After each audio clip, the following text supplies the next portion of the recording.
how's it going? And welcome back. So, final review day. Yeah! A lot of you have been waiting for this, and it's a lot shorter than the main review.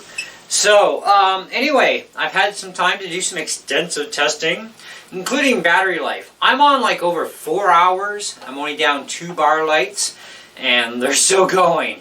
And so, amazing runtime. Now, I did a range test this morning, and because I didn't get a chance to do it on Sunday at church, and so I thought, well, let's do it this morning. So we grabbed a couple of two-way radios, my wife and I went for a walk out to the mighty white outdoors because it's winter here in Canada, and we got about 86 feet. Now this is an enclosed room, and it's near the back of the apartment, and so no windows in here at all, which is great in some aspects. Others, I wish there was a window some days, but wouldn't help. Not where it's located.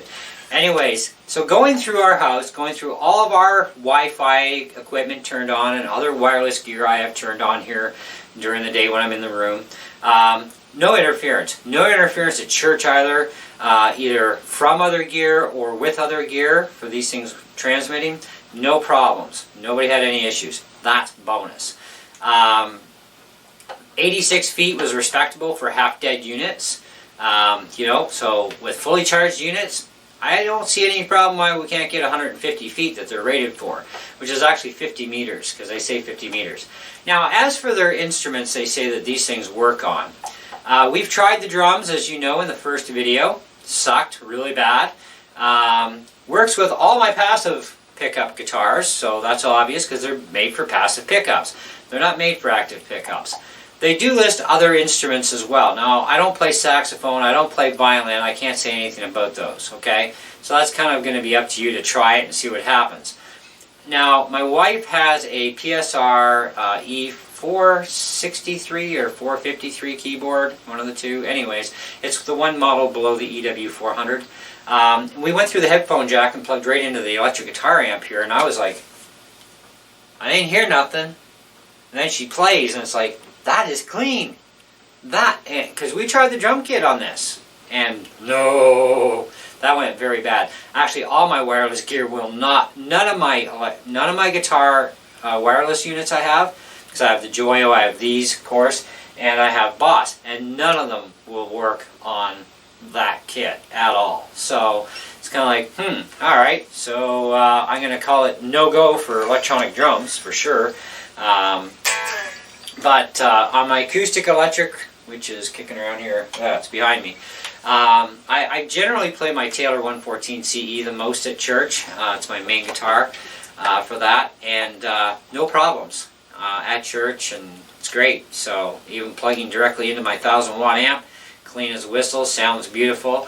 My Katana amp, of course, sounds beautiful because my Katana amp does have an acoustic preamp channel in it, so it turns it into an acoustic amplifier, so it's proper, and they sound great, so no problems there whatsoever.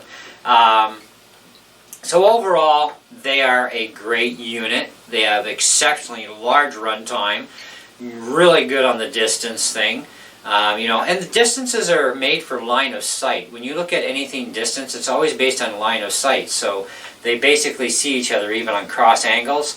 They're not seeing each other when they're trying to go through walls and concrete and all that other stuff, right? So it's kind of like, well, they did good for 86 feet. That was great. So very happy with that. Now, does my rating change in the end? Yes, it does. I'm going to definitely give these things based upon the guitars, based upon my experience with at least my wife's piano, okay, her keyboard, and of course we take into account everything else we've done for testing like we've talked about. I am going to bump my final vote to these to 4.5 out of 5, okay. Original value that I figured these things were worth, okay, at the time of testing initially, I said they were worth about 150 bucks Canadian to me. I would bump that to about 160. Okay, and that's pretty much about where I'm sitting at. I think they're worth 160. I still say stay away from the lanyards that come with it. They look completely ugly on your guitar, and they are going to cause more grief than what they are worth. You're not going to have your wireless thing fall out of your guitar. It's going to stay in there. So do not use the lanyards. In fact, I did recommend to the company on the video to remove the lanyards from their write-ups as well as from their kits, and do not use lanyards because, yeah, it's stupid. They look dumb and they're more dangerous than they are good. Okay, so now the volume limiter thing.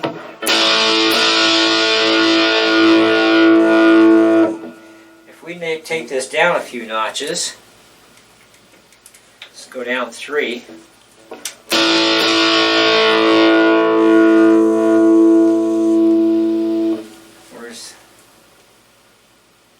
Yeah, that's our down.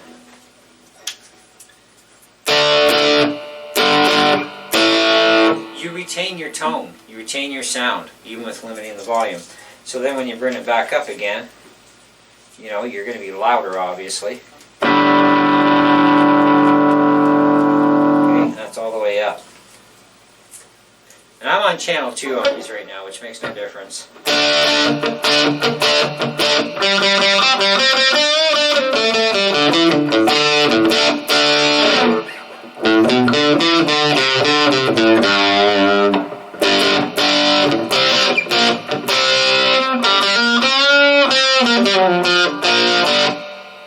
What latency? I mean, you can't hear the delay, okay? Latency is milliseconds of delay between, you know, hitting the strings and hearing it. It's instantaneous. The only way you would actually be able to measure it is probably with an oscilloscope or some other piece of testing equipment, but you're not going to hear it.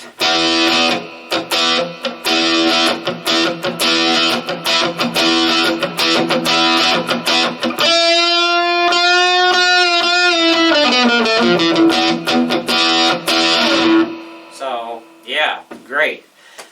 So yeah, that's where I'm at. So I'll say $160 is what I think they're worth in the end. And like I said, we're going to bump her up to 4.5 out of 5. I think it's more than adequate for that. Now, I still say for the touring musician, no way. These are not made for touring professional musicians. They will not handle that kind of abuse from day-to-day usage and, you know, in and out, packing, unpacking, all that stuff. They're not going to take it, all right? They're not meant for that.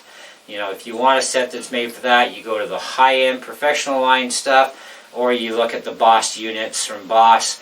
Boss has their true wireless, which I actually have a set here, and that's these. Now, these are great for touring musicians. These are great for intermediate and beginner players, okay? And they're a lot more expensive than these, okay? These are $250 Canadian.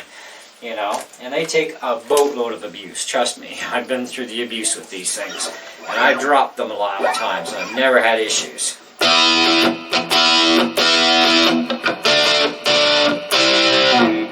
So, these are great just the same. Works beautiful on my Telecaster, no hassles. Great on your Stratocasters, too, with the whammy bar. No interference whatsoever, which is more than what I can say for my Boss unit with a Strat. The whammy bar kind of, you know, just cadangles there in one spot, and it's like, I really don't like that, you know. It is annoying, but I like it where things are out of my way.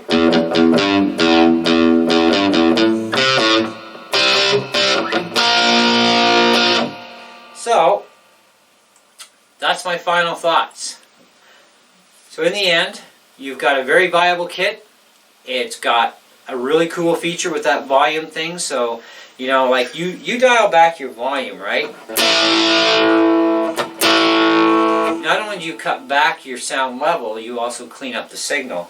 With this thing, all it's doing is cutting how much is going through the transmitter, so it lowers the volume, but it doesn't degrade your signal. So your tone and everything is all going to be the same. It retains your sound and tone. Okay, so that's great. I like that.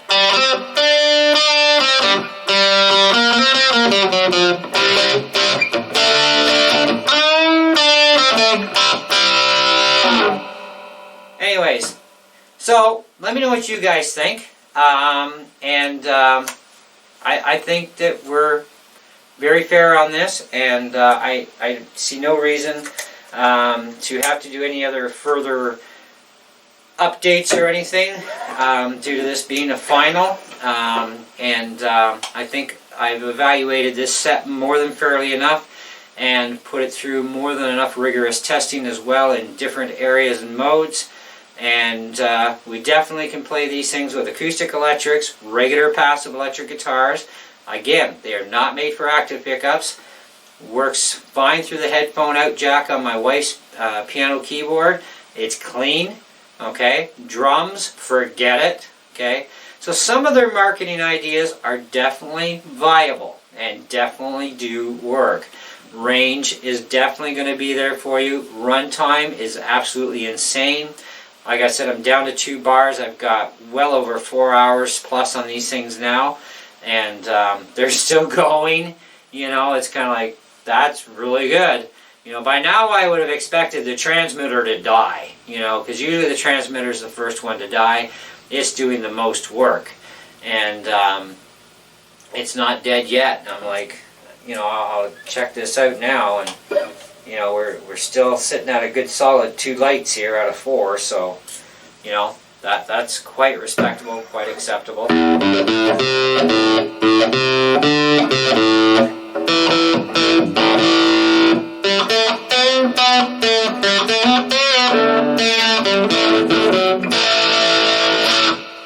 Anyway, I don't play with fingers much. So there you go.